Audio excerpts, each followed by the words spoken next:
Sige, syempre pagdating sa mga outing at party, di ba, madalas meron tayong kantahan sa videoke. Yes. At alam niyo naman tayo mga Pinoy, mahilig talagang bumirit. Yan ang naging bonding session natin mga bisita.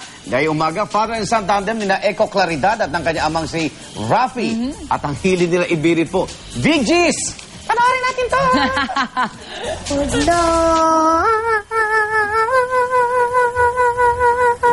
Aakalain mo bang ang boses na ito, taglay ng 7 taong gulang na si Angelico Claridad o Eco, ang kanyang maestro. Walang iba kundi ang kanyang daddy Rafi.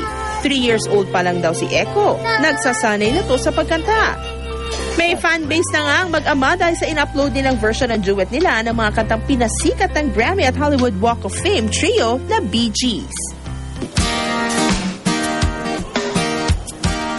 Inibitahan namin ang mag-amang mala Bee Gees daw ang tinig mula Bacolod, Negros Occidental. Kasi yung kanta ko, dami nagsabi na magaling daw yung boses ko, parang falsetto. Yung tinuruan ko siya, doon ako nagulat, na-amaze ako ng, parang kuha-kuha niya yung vibrato ko. Doon ko talaga sinimula na, sige, subukan mo nga. Hindi naman din nakapagtataka kung bakit ang batang biritero humakot na rin ng sangkatutak na parangal at premyo. Bakit gusto mo maging singer? Para po matulungan ko po si Mama. At para pabilibin tayo ngayong umaga, nandito na si Angelico Claridad o Eco.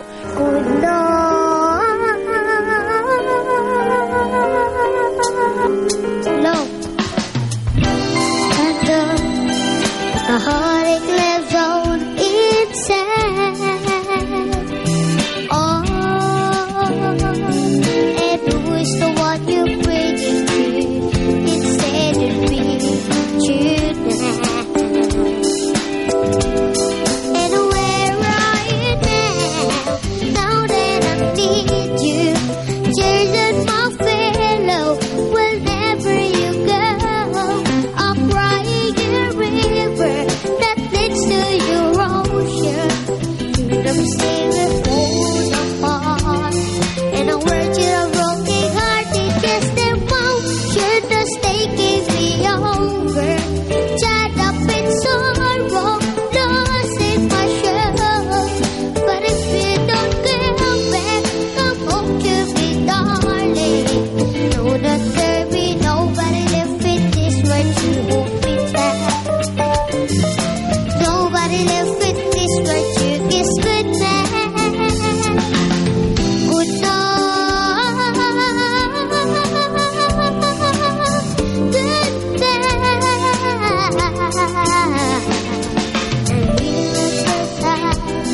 I'm part of all the things you want. Oh, but you got a part of someone else.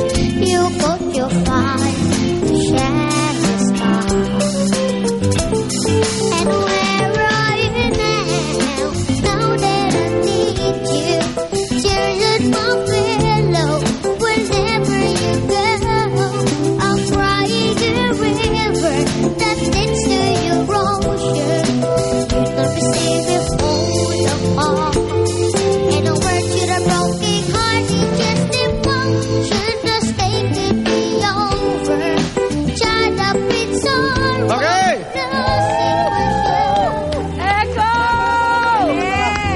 Eco, dahil sa'yo marami nahalata ang age group. Okay, at makakasama rin natin yung father nitong si Eco, si Rafi. Rafi! Rafi? Rafi! Good morning, good morning. Bakit? Okay, Bakit Bee Fresh from Gees? Bacolod. Oo, fresh from. Bakit Bee Gees yung naisip mo nga ipapractice dito kay Echo? Okay, oh, sorry. Ito. Okay. Ay, ang cute. Sa'yo na yan, be. Kasi po favorite ko yan nung when I was bata Bee pa Gees, Bee Gees. Ikaw kumakanta ka rin. Opo.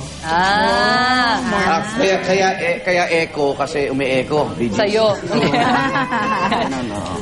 Ikaw naman, paborito mo rin ba ang Bee Gees o napilitan ka lang? Dahil sa tatay mo. Oo, paborito din niya. Oo. Ganda naman ng Bee Gees. Ano pa yung kaya mo pang ibang kantin bukod dun sa Emotions? Emotions. Ano pa yung pinapractice nyo, Tay? Thomas 7. More than a woman. Tsaka Thomas 7. Wow! Parang upcoming pa yung practice namin sa Don't You Away Our Love. Pero ano meron ng Bee Gees? Bakit yun? Kasi usually bata iba yung... Kasi mahilig ako sa falsetto. Nung tinuruan ko sa nakita ko, parang nakukuha niya rin yung... Kaya doon na kami nag-focus sa Bee Gees. Dati air supply kami, pero... Wala lang. Kenny Rogers Wala naman. lang. Kaso lang sabi sa amin ng isang tao ng director na hindi bagay daw boses niya kasi high pitch kasi. Parang mapilit, gano'n. Bata pa. Yung Paano yan, Daddy Raf, pag kunwari lumaki na si Echo, tas lalalim na yung boses niya, so ibang banda na. Boyfriend naman. Boyfriend na mataas din. pwede rin yung Pwede. local version ng Philippines. Okay. Sa bagay, matagal pa naman yon. May-enjoy mo pa yung falsetto na boses. Congratulations dahil dyan, ikaw ang aming UH Morning Star. Hey! Wow! Ang cute! Ayan, para sa'yo. Thank you.